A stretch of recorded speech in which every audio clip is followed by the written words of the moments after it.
Bonjour, cette vidéo va vous aider à réaliser l'exercice numéro 7 à la page 66. Donc, je vous donne un exemple sur une fonction qui va être définie sur un intervalle compris entre moins 1 et 3. Cette fonction polynomiale est la suivante. Donc vous voyez qu'elle ressemble énormément à la fonction que vous avez dans l'exercice numéro 7 à la page 66. Donc cette fonction va être étudiée sur l'intervalle moins 1, 3. Alors, pour vous aider à réaliser votre tableau de valeurs et votre graphique, je vous invite à aller voir un tuto sur YouTube. Et ce tuto sur YouTube, dans la barre de recherche, vous chercherez et vous taperez directement que vous voulez faire par exemple un tableau de valeurs.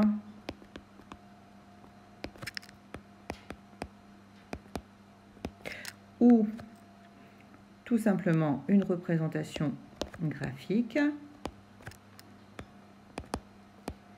Vous préciserez votre type de calculatrice, si vous êtes sur Casio ou sur TI, et vous pouvez même préciser le type de calculatrice derrière.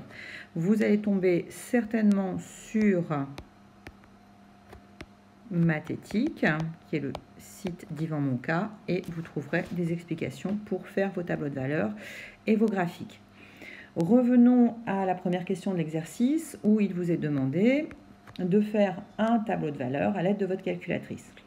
Alors moi, je vais faire un tableau de valeurs. Pour mon exemple, je vais de moins 1 jusqu'à 3. Donc, je vais faire un tableau de valeurs qui va de moins 1 jusqu'à 3 en prenant un pas de 1. Donc, je vais aller de 1 en 1. C'est ce que vous mettrez dans les caractéristiques de votre calculatrice. Votre calculatrice va vous donner directement les résultats dans le tableau de valeurs. Sinon, sans calculatrice, vous pouvez tout simplement calculer les images. Par exemple, si je veux calculer l'image pour 0, je reprends mon expression de départ, x au carré moins 2x plus 3, et je remplace x par 0, ce qui va me faire 0 au carré, pardon, donc 0 au carré, moins 2 fois 0 plus 3, ce qui va me faire au final 3. Donc, si vous ne vous êtes pas trompé, dans votre tableau de valeurs, ici, pour 0, vous trouvez 3.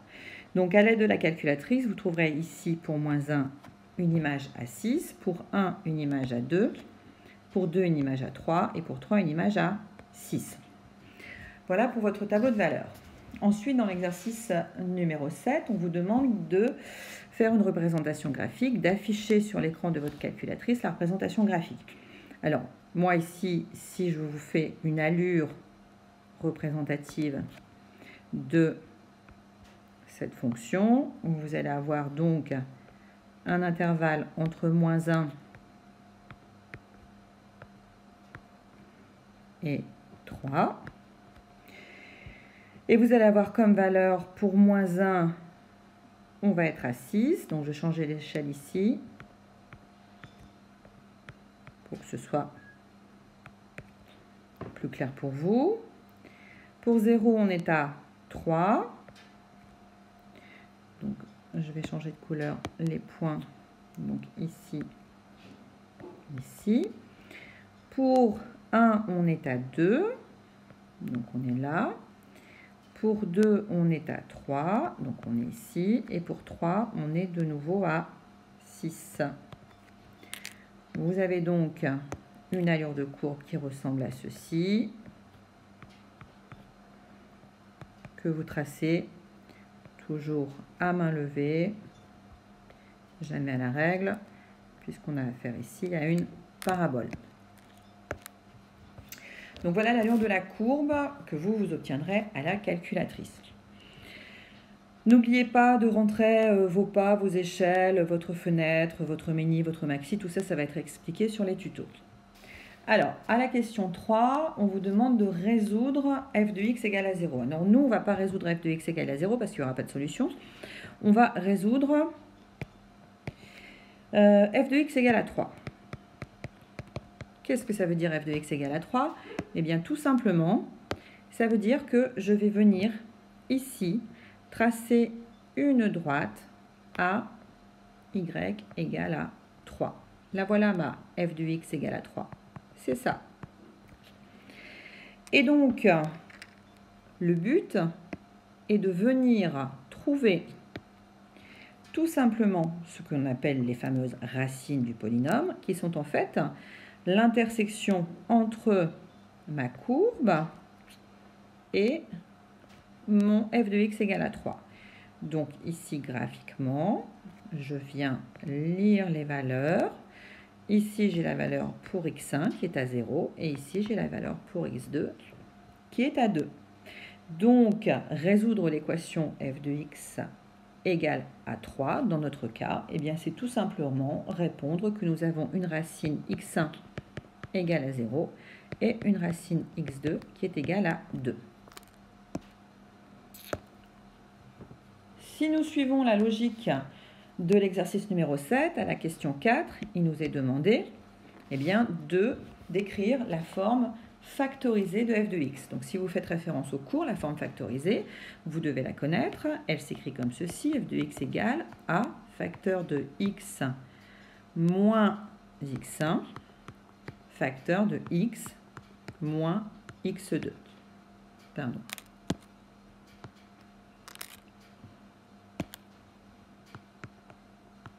Alors, il suffit de reprendre nos valeurs de x1, de x2, de les remplacer. Et le a, le a, on va le chercher où? Eh bien, le a, on va le chercher dans notre équation de départ. Je vous rappelle que le coefficient a, c'est ce qui est devant le x au carré. Alors là, quand on n'a rien, eh bien, quand on n'a rien, ça vaut 1.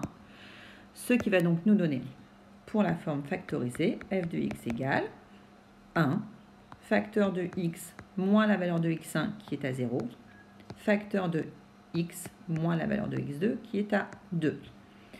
On peut ensuite eh bien, faire un petit peu de nettoyage, de ménage dans cette expression. Le fois 1 eh bien, ne sert pas à grand chose.